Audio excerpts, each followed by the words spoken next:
Hey martial arts and fitness fans, this is Wing Chun Kid here. Today I'm going to show you 5 of the advanced Wing Chun exercises and workout that I do. Here, check it out. It's a combination of yoga and martial arts training. Are you ready? Here we go. Here's the single leg squat. It's a useful exercise to get really strong legs. Here's how you do it.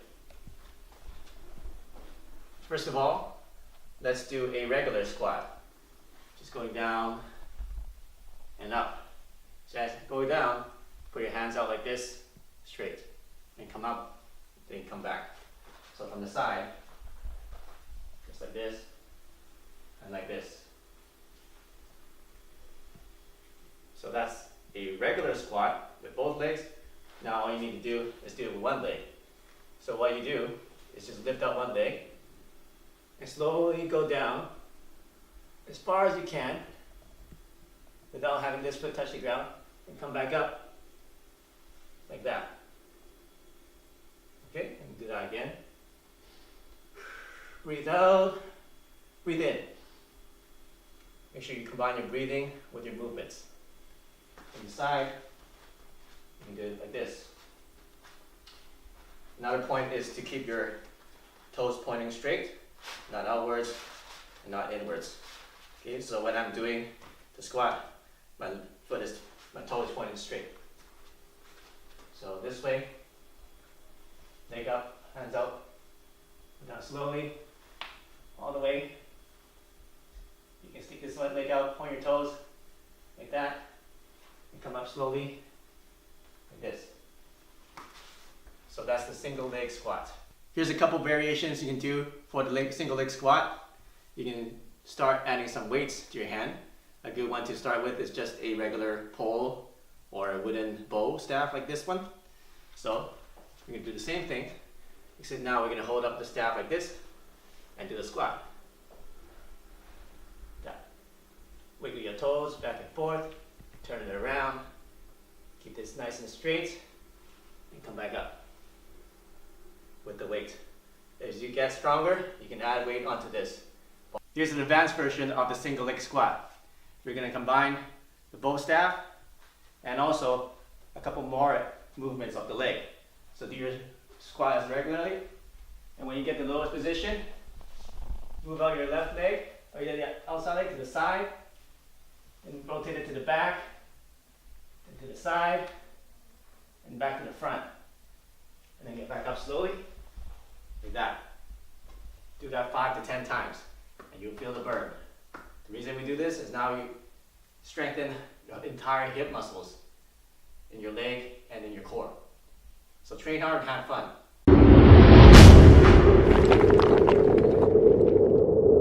The side plank. A lot of people do it with just the hands, which is great, but we're going to do it with our knuckles. This is really good for Jeet Kune Do training when they do their straight lead. Now you can use the side plank to solidify and strengthen your straight lead. We can do it on the ground. So how you do it, just start kneeling on the ground, put your fist down in the vertical position, stretch out your legs, the left one, and then put your right one underneath it. Now once you got this position, try to keep your body straight. Don't hang it like this, don't bend it like this, keep it nice and straight. Try to imagine a straight line going from your top of your head to your toe. Then stick out this arm, raise it up as high as you can, and make a nice stretch from the fingertips down to your knuckles. You can do it holding a knuckle, or you can do it opening your hand, or like this. And try to feel it go straight across your back, like that. So that's a side knuckle plank, and train that and you get a stronger punch. A couple variations you can do is change the angle of your fist here. So we did the vertical one like this, but we can also change it to be horizontal like this. So try it out, and you can start training some other positions. So this is a horizontal punch, and you can do the same thing like this. So instead of doing it this way, you do it this way, horizontal. So put your fist horizontal like this, and then do it horizontal like this. If it's getting too easy for you, you can start adding weights, small weights to start with, and doing it like this.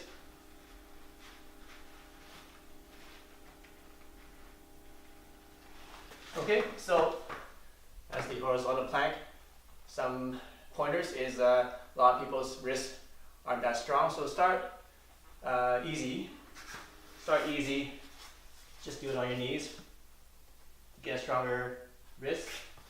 I prefer to get pads, something not too soft, not too hard, so that your knuckles won't be you won't get bruises on your knuckles as easily. So that's a side knuckle plank.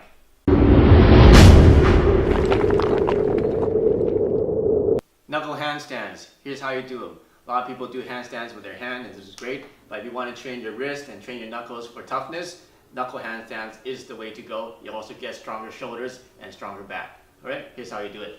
So start with the wall to help you out, like this. And put your knuckles about shoulder width apart. And then you can angle them in a little bit so it's easier to have the structure. Or just find the angle that you want, that you feel the strongest. So either this way, or it's 45 degrees, or 90 degrees, up to you. I like it somewhere in between. Then just slowly put your legs up one at a time. And get your legs as straight as possible. Put them together like this. And then hold that for as long as you can. Usually 10 seconds to 1 minute is good. You can also put one leg over the other. Alright, so that is your knuckle handstand. You want to come back down, just do one leg at a time, just like that. One important tip for this exercise is you need to keep your back straight. So when you're against the wall, make sure that your feet are here and your body is on a complete straight angle like this. Even though it's on an angle, make sure it's completely straight. You don't want to have a curve like this or a curve like this. So let me demonstrate again. Put your feet up like that.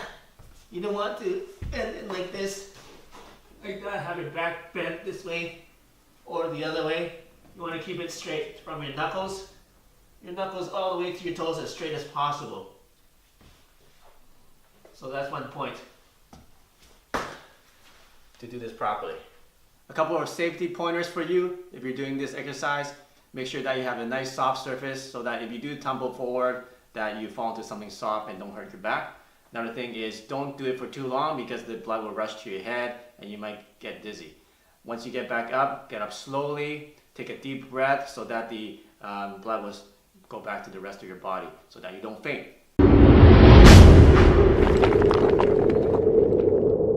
We're going to show you how to do the knuckle crow. Now you see a lot of people doing the crow. It's a yoga pose with their hands like this, which is great, but can you do it with your knuckles? Now here's how you do it.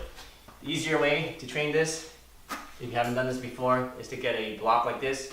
If you don't have something like this, get a telephone book or just some towels is fine too. So you can start doing this. Before you do knuckles, obviously do the hand ones, but once you do the hand one, you're going to graduate and do our knuckles. Easier way to do it is to have your thumb here to help balance a little bit more, a little bit easier.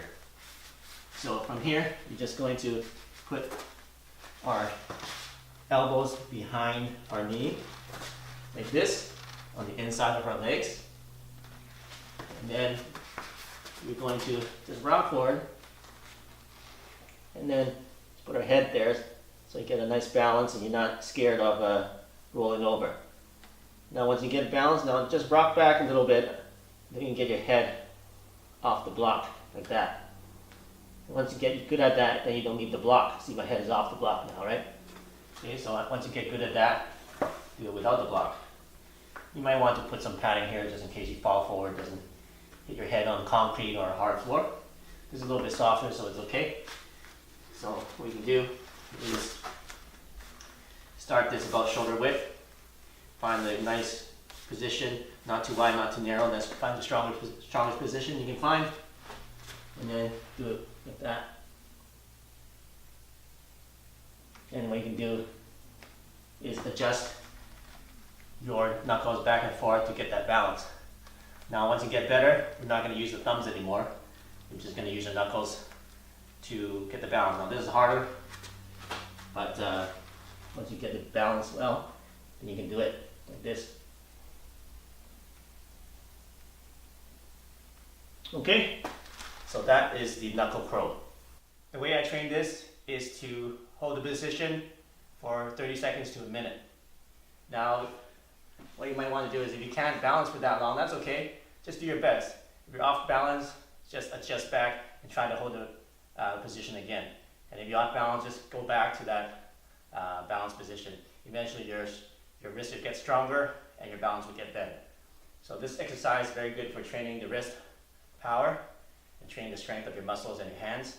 And also trains you to have the nice structure of your elbow, trains you to have the right angle of your forearm so that you get the most power, trains everything to solidify your structure to increase your punching power. Here's a super advanced version for you that are insane and want to do something crazy.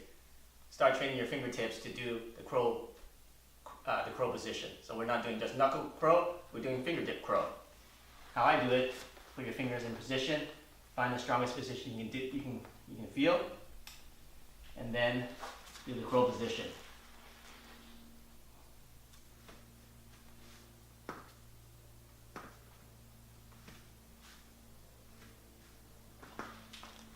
It's very difficult to get balance because your fingers are not as strong as your knuckles. So train hard, and you can start doing it for 1 second, 5 seconds, and start doing this advanced training. Now we're going to do the single knuckle push-up. This is an exercise you can do once you get good at doing a lot of push-ups. I say at least 50 push-ups without stopping. Then you can start doing single hand push-ups with just your knuckles. Here's how you do them. Get into a regular push-up position, and then expand your legs a little bit wider, like that. And then get nice and comfortable, feel a nice strong position. Now put one hand behind your back, and then go down on one, like that. And make sure you do good breathing while you're doing the exercise to get more strength and to have proper technique. Hey, thanks for watching my martial arts training and workout fitness videos. I hope you enjoyed them and use them to get stronger. If you like this video, make sure you check out my other videos that I have on my channel, and make sure you click the subscribe button right here to get the latest and best training and workout and self-defense training lesson videos that I have. So I'll see you soon in the next video.